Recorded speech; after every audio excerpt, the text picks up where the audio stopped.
안녕하십니까. 반갑습니다. 이번 시간부터는 이제 격국은 다 끝났고 이제 이번 시간부터는 실전 사주풀이를 하면서 여러 가지 궁금한 점도 해결해 보고, 또 실전 사주풀이를 하면서 격국 응용하는 법도 같이 곁들여서 한번 해보겠습니다. 자, 여기에 이제 실전 사주풀이 운명이란에서 이렇게 이제 의문점을 던져놨죠. 운명이란 과연 있는 것인가? 운명이라는 게 있는 것인가? 맞는 것인가? 무엇인가? 이런 의문점을 던지지 않을 수 없죠.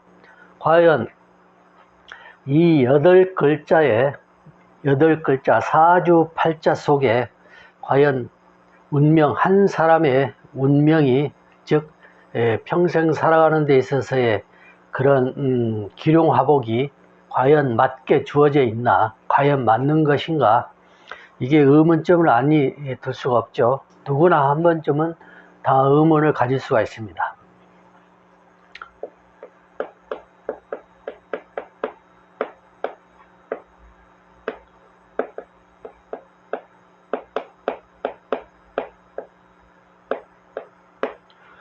운명이란 무엇인가? 운명이란 무엇인가? 이렇게 이제 질문을 던져보고, 어떻게 말을 해야 되는가? 운명이라는 것은 과연 무엇인가? 왜 운명이라고 했나? 과연 운은 무엇이고 명은 무엇인가? 했을 때에 사주팔자 이거를 이제 명이라 하고, 이제 대운이죠. 이거는 대운을 이걸 운이라고 하는다.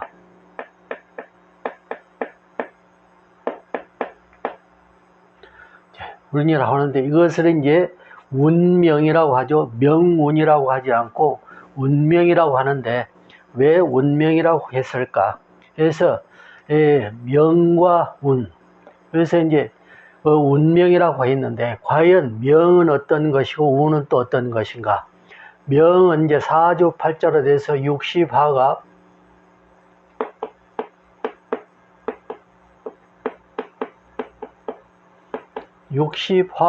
에 의해서 연월일시,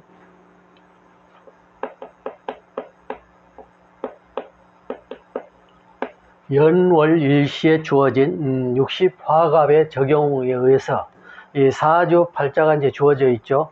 그래서 이것을 명이라고 한다. 그러면 명이라는 것은 무엇이냐? 그래서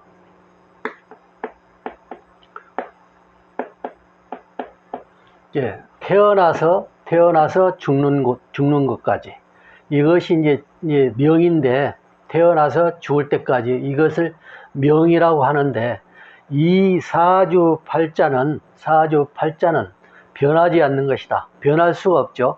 변하지 않는 것이기 때문에 우리가 이제 숙명이라고 하는데,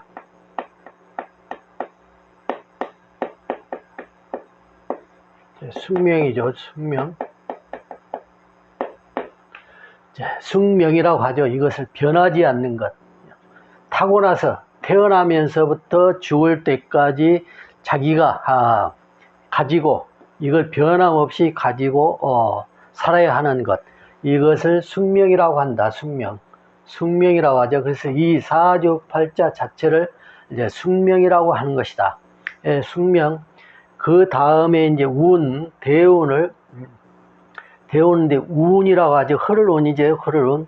그래서 이 운에 의해서 명이 숙명적인 것은 변함없는데, 즉 타고난 성격이나 또는 그 사람의 품이나 품성이나 이런 것들은 변하지 않는데, 운에 따라서 이 운에 따라서 여기에 미치는 영향, 여기에 미치는 숙명적인 자기 타고남에 미치는 영향에 의해서 이제 부귀 빈천을 말할 수 있고, 자기의 성격도 운에 따라서 바꿔질 수 있다. 그렇지만 그 본질적인 것은 변하지 않기 때문에 숙명이라 하는 것이고, 운에 따라서 이런 숙명적인 것을 조금씩 개조가 된다 할지 아니면 변화가 된다 할지 해서 변화하는 것, 즉 변화하는 것, 숙명적인 것이 있는 것과 동시에 변화하는 것,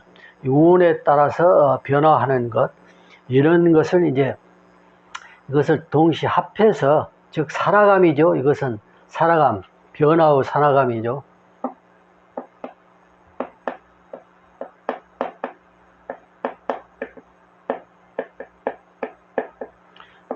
변화의 삶이다. 운은 변화하는 삶이다. 숙명적인 삶과 변화의 삶이 합해서 운명이라고 말하는 것이다. 그래서 숙명적인 것과 변화의 삶, 숙명적인 삶과 변화의 삶이 합해서 이거를 운명이라고 하는 것이다. 그래서 변화하는 명, 변화하는 숙명, 즉 이렇게 말할 수도 있죠. 근데 이 숙명적인 것, 사주팔자는 변함이 없죠. 그래서 이 본질적인 것은 변하지 않는다. 운에 의해서 변화가 주어져도 이것은 숙명적인, 즉 사주팔자 자체는 변하지 않는 것이다. 운은 이 시대를 거쳐서 나이에 맞게 거쳐서 지나가 버리면 이 운은 영원히 다시 주어지지 않죠. 내게 주어지지 않는 작용이죠. 운은 쭉 흐르면서 나이를 먹어가면서 죽을 때까지 이 지나가 버린 것들은 영원히 나의 운명에, 즉 나의 숙명적인 것에 미치지 않는다 하니까 이것은 운 그대로 변화하는 삶이다. 삶을 만들어주는 것이다. 사주팔자는 숙명적인 것이어서 절대 변하지 않는다. 이것이 변한다면은 이 운 자체 이런 것들이 전부 맞다고 할 수가 없는 것이죠. 해서 숙명적인 것과 변화하는 삶, 숙명적인 삶과 변화하는 사람이 서로 만나서 얘기하는 게 운명이라고 한다. 운명. 운명 그러면 운명이란 무엇인데?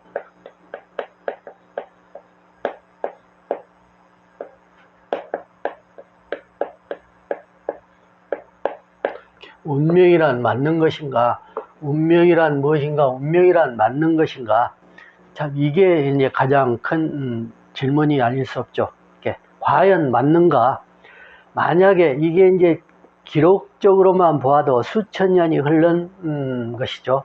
그래서 육시화갑, 즉 천간과 지지가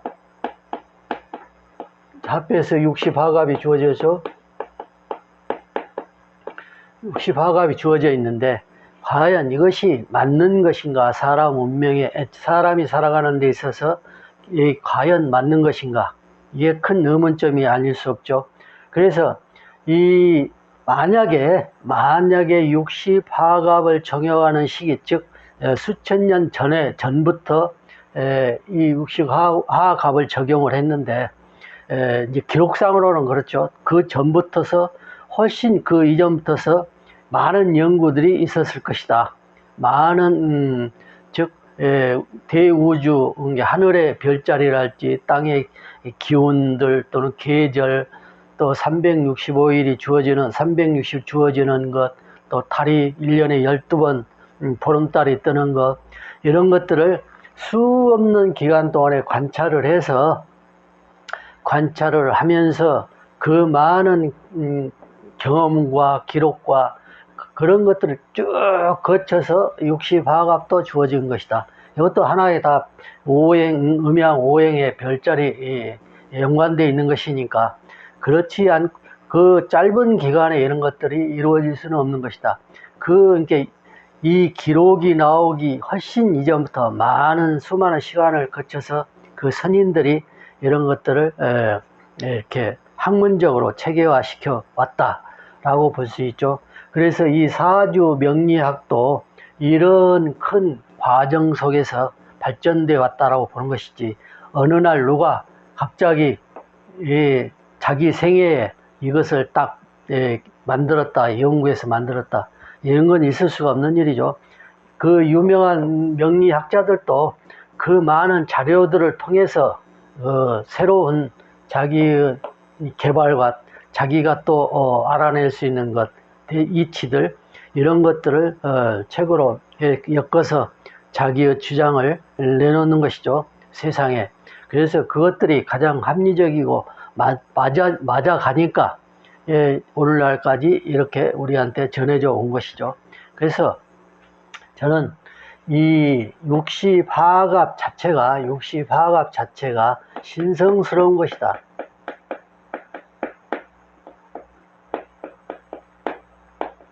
신성스러운 것이다. 그러니까 이제 이것을 이제 미신이라고 하는 사람도 있고, 그냥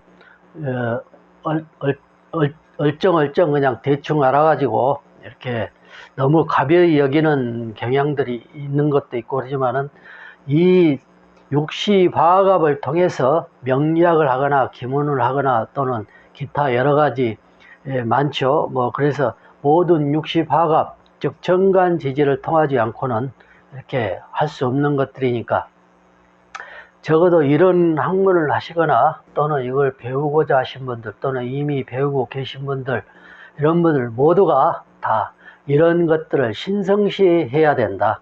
육시화합 자체부터 신성시해서 신성스러운 것이다 라고 여기고 신성시해야 된다.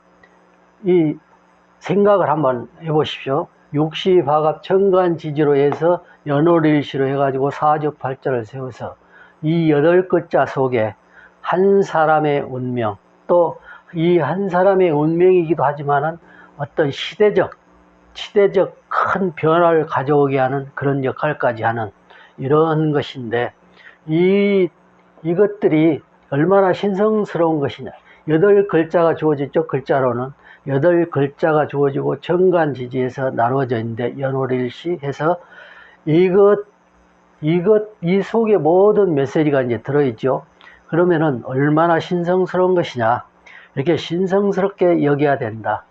다른 분들은 몰라도 이런 학문들을 하신 분들은 육시화합 자체부터 신성스러운 것이다 라고 여기고, 신성스럽게 여기고 지성스럽게 우리가 이제 이렇게 중하게 또 육시화합을 내오시더라도 또 다른 부분을 내오시더라도 신성스럽게 여기고 지성스럽게 해야 된다.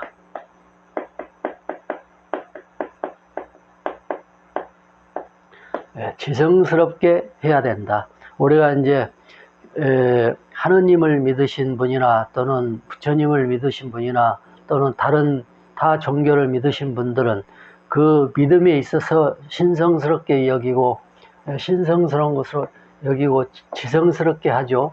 그래야만이 그 믿음에 큰 자기 어떤 믿음으로서 변화를 갖게 되고 또는 마음의 평화를 얻게 되죠. 마찬가지로 이것도 하나의 숙명적 변화의 삶에서 운명이라는 것도 신성스러운 것이다. 이것을 해석해내는 데 있어서의 명리학 자체는 신성스러운 것이다. 그래서 지성스럽게 여러분들이 하셔야 된다. 그래야만이 바로 보고 바른 이치를 알고 바르게 이해해 나가서 비록 다 우리가 이제 머릿속에 암기를 다 못하고 하더라도 비록 내가 지성스럽게 하면은 내가 아는 만큼 여기에 대한 해석을 올바르게 할 수 있다. 그래서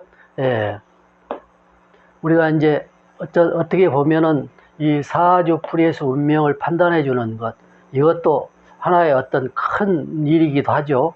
작은 부분이기도 하지만은 때로는 큰 부분이기도 하죠. 그래서 지성스럽게 하면은 내가 비록 작은 부분을 말했을지라도 그것이 크게 미칠 수도 있는 것이다. 이렇게 이제 생각을 하시고 항상 신성스럽게 신성스러운 것이다. 지성스럽게 하시면 된다. 그래서 이제 이 운명이라는 것이 무엇인가, 운명이란 맞는가, 운명이란 과연 맞는 것인가, 이제 이것이 저는 이제 이렇게 생각을 해요. 어떤 사람은 부자고 잘 살고 어떤 사람은 편하게 지내고 이러는데 어떤 사람은 아주 가난하고 밥 먹기도 힘들고 어떤 사람은 크게 몸으로 노동을 힘들게 고생하고 또 아픈 사람 으로 해서 아프어서 고생하고 몸이 불편해서 고생하고 어떤 사람은 건강해서 자유롭고 편안하고 또 먹는 것도 자유롭게 맛있게 잘 먹는데 어떤 사람은 먹고 싶어도 다 못 먹고 또 먹고 싶어하고 괴로워하고 이렇게 되죠. 그러면은 만약에 운명이라는 것이 안 맞다, 안 맞고 그냥 어떤 학문처럼 이렇게 공식적 데이터를 통해서 통계적이다 이렇게만 봐버리면은 물론 이제 통계란 말을 써서 많은 사주 구성을 통해서 이런 사주는 이렇다 저런 사주는 이렇다 해서 통계란 말을 쓸 수도 있지만 그 통계란 말을 써버리면은 신성스러운 것 지성스럽게 없는 것이 되죠. 그냥 암기해서 많이 암통해서 그냥 해석만 하면 되니까. 그래서 그렇게 통계라는 말을 일단 저도 처음 시작할 때는 이 명리학을 이제 역학을 시작할 때에는 통계학이다 이렇게 말해 본 적도 있어요. 이게 당연한 것이라고 봐요. 어떤 분이든 이제 그렇게 말할 수 있어요. 근데 깊이 가면 갈수록 통계란 말을 쓸 수가 없고 신성스러운 것이다. 신성스럽게 여겨야 된다. 지성스럽게 이것을 이치를 깨달아 가자. 이런 마음이 아니 들 수가 없다. 이렇게 해서 처음에는 누구나 다 그렇게 이제 생각할 수 있다. 그래서 운명이란 맞는 것이야. 저는 이렇게 봐요.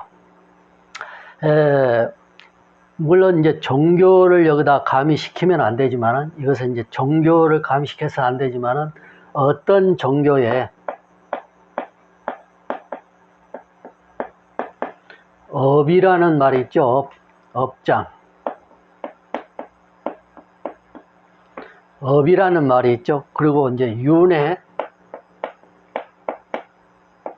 윤회란 말이 있죠. 업장과 윤회. 그러면 난 이것이 가장 적합한 이치다. 이것이. 이 사주 명리도 이것이 가장 적합한 것이다. 라고 생각을 아니할 수 없죠. 왜냐? 만약에 이런 것들이 아니라면 즉 업장과 윤회가 아니면은 어떻게 누구는 어떻고 누구는 어떻고 누구는 어떻고 이렇게 분별이 천차만별로 분별이 주어질 수 있느냐. 거의 비슷하게 살아야 되는데 이런 것을 이제 말할 수 있다. 그래서 운명이라는 것은 업장, 즉 업장 어느 종교에서 말하는 업장과 윤회의 성향을 띠고 있다. 그래서 이 사주 팔자 구성이 다 다르죠. 물론 이제 똑같은 사주도 있고 그렇지만은 생로병사를 통해서 사람이 이제 태어나는 것이고 또 생활하는 것이니까 이런 것들이 통해서 윤회 업이 아니면은 과연 이게 설명하기 어렵다. 왜 그러냐? 여기 전생의 업장에서 전생 윤회를 통해서 전생의 어떤 삶을 통해서 지금 현세의 사주를 받아 지닌 것이다. 또 지금 현세 이런 사주를 받아 지내서 내세에는 어떻게 또 태어날 것이다. 이런 것들이 대충 말할 수 있죠. 그래서 윤회인데, 그래서 이제 불교 쪽에서는 깨달음을 통해서 업장 소멸을 해야 된다. 그러면 다음 내세에 자유자재로 좋은 삶을 가지고 태어날 수도 있고 영원히 불멸의 세상에서 이렇게 즉 윤회를 거치지 않고 살아가는 것이 되기도 한다. 이렇게 이제 말하기도 하죠. 그래서 이제 윤회와 업장과 윤회에 대해서는 이제 종교에서 말하는 것이니까 여기서는 깊이 이렇게 말하기는 이제 그렇고 좀 그렇죠. 내용을 자세히 알고 있다 하더라도 이 명리학을 설명하는 중이니까 과연 운명이란 맞는 것인가에 대한 가장 이해가 쉽게 표현할 수 있는 것이 업장과 윤회의 개념이다. 그래서 이제 이 용어를 빌려와 본 것이죠. 이건 지금 명리학이니까 지금 종교에 대한 얘기를 하는 것이 아니니까. 그래서 운명이란 맞는가 해서 업장과 윤회 업장과 유은혜를 통한 받아 지님이다. 내가 이 사주를 받아 지님이다. 그래서 전생과 또 내세 이렇게 윤회를 하면서 이 업장 즉 사주를 내가 받아 지닌다. 그래서 지금 현세에 전생은 이미 이제 왔으니까 전생에서 왔으니까 현세에서 가장 잘 살아가면은 내세는 보다 나은 또 사주를 받아 지닐 것이다. 윤회를 통한 것이죠. 이렇게 이제 말할 수 있습니다. 그래서 이번 시간에는 이제 여기서 마치고 다음 시간에 또 여기에 대해 마무리 짓죠. 감사합니다.